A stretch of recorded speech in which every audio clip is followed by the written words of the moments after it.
4s. Are we going on 3? Pokey pokey. Oh, I think it's turn yourself around. Oh, my shirt today has the, yeah. Does mine? Yes.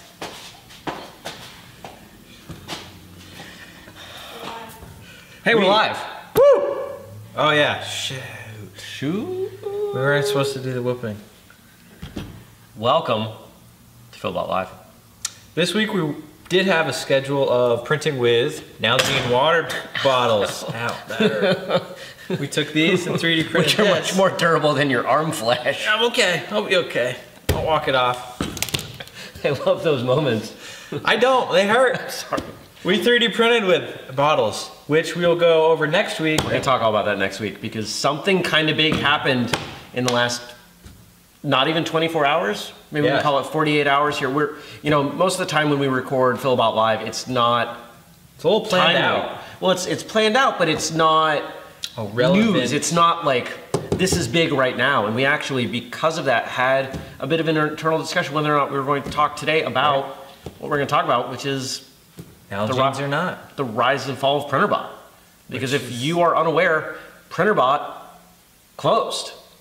Not just slowed down, not just they're out of material, they're not selling printers anymore, but hard stop. Right. It was kind of a big deal. There's some parallels. I mean, we had a relationship with them. You knew Brooke. Yeah, we knew Brooke really well, you know.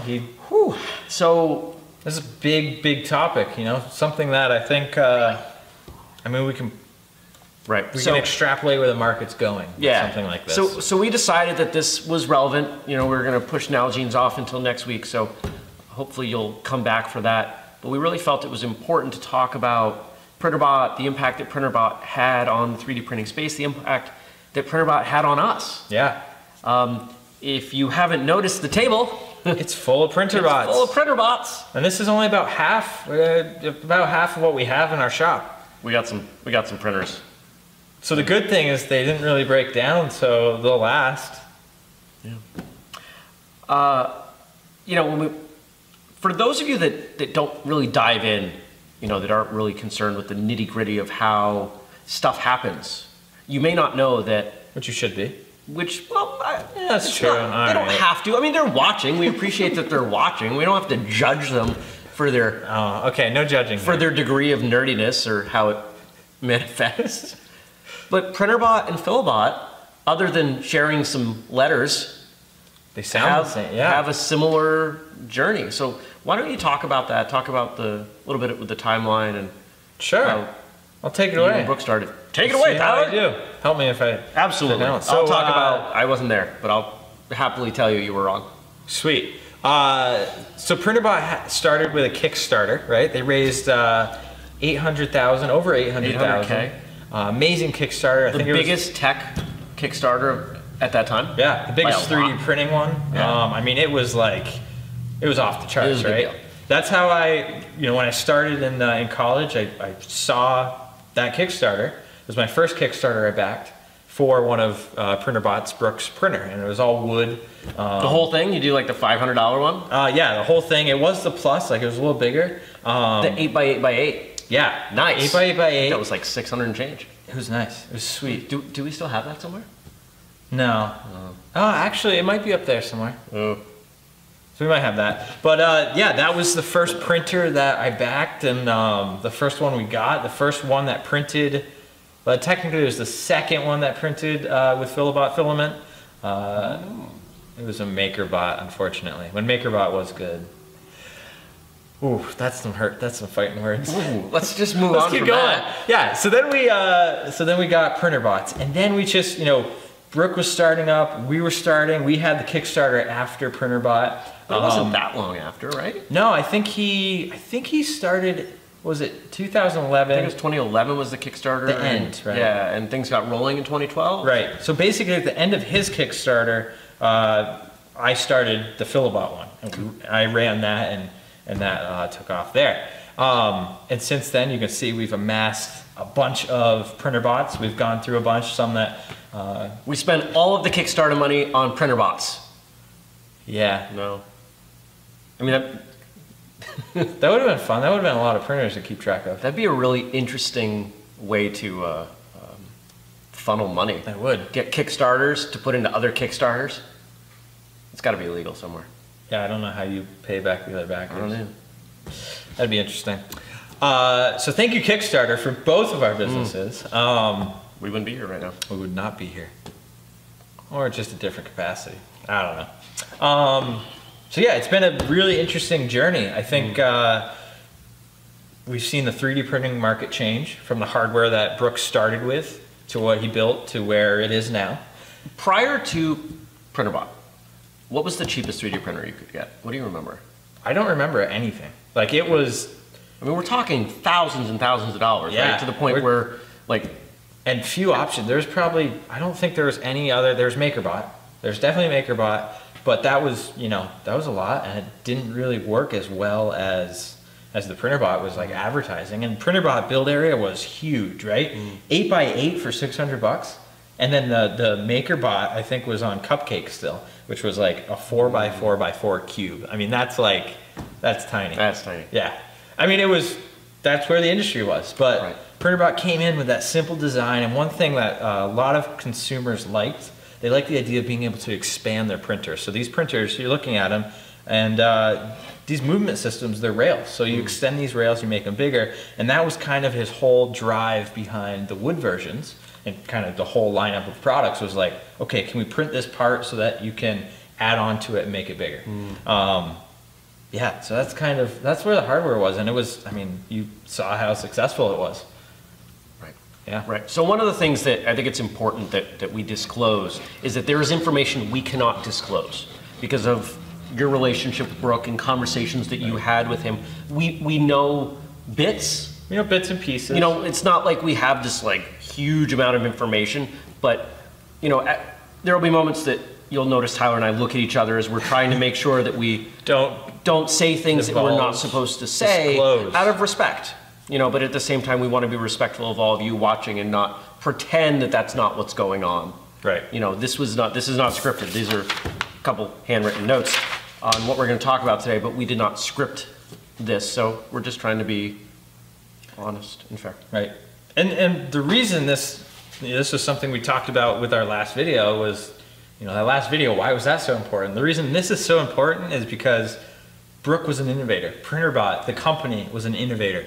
The people who bought Printerbots, the people who started Printrbot, Kickstarter, all the way through, were the leaders, the innovators, the early adopters to 3D printing. And I really think that is like that critical piece that's there. So it's really sad to see, I mean, this innovation. Brooke had always been innovating, and I'm sure he still will after this, you know, the dust settles and whatnot. But to have that go out, it's surprising, it's scary, it came quick. I think it came fast for everyone who knew it, who has a printer, and Brooke himself, through no fault of his own. Well, I think it's fair to say that there's a tremendous legacy that's here. I think we can say that there are certainly people who are involved in 3D printing that would not have been otherwise. Yeah. Just because of the timing as they were exposed to 3D Printrbot and to 3D printing in general. There are likely companies that popped up because of Printrbot, because of that timing, that would not be here, and thus there are people that have jobs in this space that otherwise would not. Right. And I hope, you know, I'm sure in the near future you'll get a chance to talk to Brooke, and I hope you'll relay to him my sentiment that I'm sure plenty of people out there feel similarly. He made an impact. He made a big impact, and there are people that I know are very thankful to that work, because we can see that in the community, like, you know, the tweets, the messages. I burned a bunch of time reading tweets prior to us going live today. Yeah. A lot of people really sad. You know, 3D printing is not like paper printing. It's a little harder.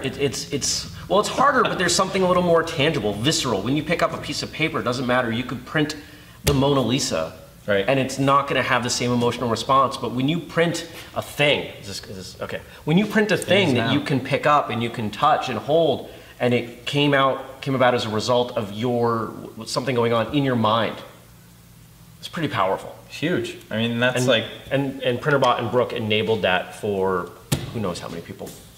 thousands, tens of thousands, Tens of probably thousands. maybe even hundreds of thousands by extension. Close to 100, yeah. Yeah, we don't know. So, how has 3D printing changed?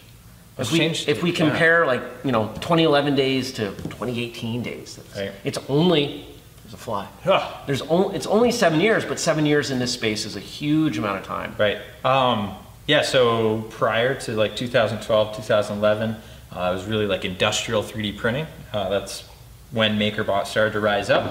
And then, we had this explosion of 3D printers. I remember in 2014, well, for a while, a few years there was like a new printing company every week, if not a new Kickstarter being funded or, starting off for a 3D printer. So what's kind of happened is we had those first initial 3D printing companies building high quality machines with like awesome chunks of metal. And I say chunks of metal because that they're really well built. I mean, you look at these machines and like it's all there. Large rods, really high quality bearings. It was all there. And then if you go online now, if you do a Google search or Amazon, eBay, wherever, you can see 3D printing prices. A whole 3D printer that can print double this size is like 150, 300 bucks. Now, granted, it's like a kit, and there's a whole bunch of, you don't get support, and there's a whole, you have to do work to it still, but there was never that option from 2011 to 2015, 16 time. So that shift from like these specific brands to really just low cost machines. Yeah, it's like pretty much any industry. You have this race to be first, then you have a race in terms of price, and then from there things tend to settle out. If you watch the car industry, I mean, it wasn't that long ago. You could buy a brand new car for $9,000. Kia made, I think it was the Sophia, it was like $9 grand. Wow. You should not have bought that car though. Kia Sophia. It was Sophia, S-E. Sophia. It was cool. It was not a well-reviewed vehicle. Let's put it that way. What about the Nova? Which iteration of the Nova? Well, any of them. In Mexico, I think it was Spanish, it means no-go. Right. Well, like the 70s Nova, that was a... Was a good one? Yeah, that was a decent car. It was, I think it was the 80s Nova. Sell well in Spanish-speaking countries. Right. The car was fine. Nobody bought it in Spanish countries because nobody's going to buy It was that a no-go. car. Yeah. But Yeah. I think what we're going to see now is that prices will shift back up as people tend to find what is the value, what do you want? Right. The average car price now is $35,000 That's a lot. because people are finding what they want, what they need, and they're willing to pay for it Right. as an industry matures. And I think that that's what we're going to see. Yeah, it's a maturing industry. There's that, I'm not going to say bubble. Well, it was that hump. I could draw the graph, Kevin. There's a graph peak around of adoption and interest Adoption, yeah. graph that Tyler is fond of sketching out it's to awesome. illustrate some of his points. And Kevin, behind the camera, hates it and wants to throw pointy things at him when he draws the graph or references the graph. He's making the face right now behind the camera that he wants to throw pointy things at Tyler. I'm like looking around to see what pointy things are going to be thrown at me. That's fine. You have a barricade of Printrbot to defend you. They are strong. Oh boy. Yeah, that's like thick. It's all there. 10 gauge metal, steel. I have no idea. It's great. So it's changed a lot. I think it really, I think 3D printing, because it's so hard to do. I mean, there's a learning curve. There's still a learning curve with 3D printing. It's not like you could buy a 3D printer, have it sitting like a paper printer, and then just print with it. I mean, I would love that, but it's not out there yet. It's not there. And We'll get there. Yeah, we'll get there. But I think we're still in that phase of like early adopters going to late adopters, right? And I think that's the bridge we're trying to span. Yeah, and I think it's just, that's where it happened. That's what happened. Yeah. And so let's talk about Filabot side. Yeah. Right? So it's really nice that our systems are so universal across so many benefits and value adds to our systems, right? So for example, when we first started Kickstarter, it still had the recycling focus, but it was really like you could save so much money making filament. Like today, there's so much filament, it's blinding. Like behind Kevin right now, there is a huge pile of filament that we A lot of have. filament. Different grades. There's probably only, well, no, there's probably 20, 30 different grades in there. It's like 50 to 100 spools of filament back there. It's crazy. It's a but lot. everybody's just trying to make different filaments, different properties, different, it's exploding. Yeah. But when we started, it was just the basic ABS, PLA. How do you, could you make your own, make it much cheaper? And you could. Today, to some extent, the higher engineering grades, you can do that with our systems. But as we've seen that shift, we've really learned that the recycling part of what we do is really our core. It's why we're in business. It's why we're doing what we do. And it just so happens that the industry, the larger 3D printing players, the chemical companies, want our systems to be able to take those plastics and 3D print with it. So we've kind of followed the shift, that change the best we could. And it's definitely been an interesting industry. But we can take, our product, compare the outputs, and see how it all lines up. Yeah. So a lot's changed. A lot has changed. I mean, 3D printing itself has changed for the positive in so many ways. Yeah, You know, it's we got- growing. I mean, we've been exposed to, I don't know how many of these things we can talk about, but just some of the people that we've had the chance to talk to globally that are either using information we've put out, technology we've put out, if not actual machines, to do some pretty cool things. Amazing. Amazing stuff. Yeah. Amazing stuff that people are 3D printing, and then the materials, as you said, it's mind blowing, It's great stuff. right? So, have we had any questions come in? Okay, no questions. That means we're being very comprehensive in our conversation Think on this so? subject. Or maybe How many people are watching? Don't answer that. answer that. We're not supposed to ask that. 1 million. I think it's closer to 1 Oh, okay. than 1 million. Cool. Okay, so Yeah. it's sad to see this happen. It's somebody, like we said, somebody who's an innovator, a company that was changing 3D printing, who in a way kickstarted it, and that's funny, and just made that idea happen for so many people. Real quickly, I want to mention this, is that Brooke was always focused on education, on the education side. And I don't think it was for financial reasons. I think it was truly because he believed that getting these systems into kids' hands and having kids learn how to print and design was a powerful tool. Absolutely. Something that still is, but I really commend Brooke for taking that approach and doing that. I mean, if I had one of these in college, or in high school, I probably wouldn't have been in college. Right. But it's really... Otto. What? Like Otto. Like Otto. Oh, no. We ruined Otto. Oh. Yeah, so Otto is headed off to college, and Yeah. we just gave him a Printrbot. So we'll see how he does in college with a Printrbot. See what he prints. That'll be interesting. He'll be limited by the financial resource of having filament. He'll Because still we did not be- send him with a Filabot. He can take all his filament. We have too much. Don't. He can borrow You it. just said that. How do you borrow filament? It's like It's borrowing a easy. tissue. Make it into filament again. Right. You grind it and make it back in. All right. So let's conclude this really well. Yeah. That piece. Thank you, Brooke. Thank you, Printrbot. Thank you, everybody who's supported Printrbot. Absolutely. And we are sad to see it go. And we know Brooke will be back in some capacity. We Hope so. only hope. Hope so. Oh, We did get a question. Okay. Ask How it. many Filabots are out there? how many Filabots are out there? We can't talk about that. Well, the serial numbered units, there's quite a lot. Yeah. And then the unserialized units, we have no clue. There's a time when we didn't put serial numbers on the units. I was like the head engineer, and now we have Kevin, thank God. And we just didn't have serial numbers. So I don't know exactly how many. We built a lot. Many. Yeah. It's not more than we can count, but it's a lot. I mean, to be honest, there is an element in competitive information there that we're not quite going to go into.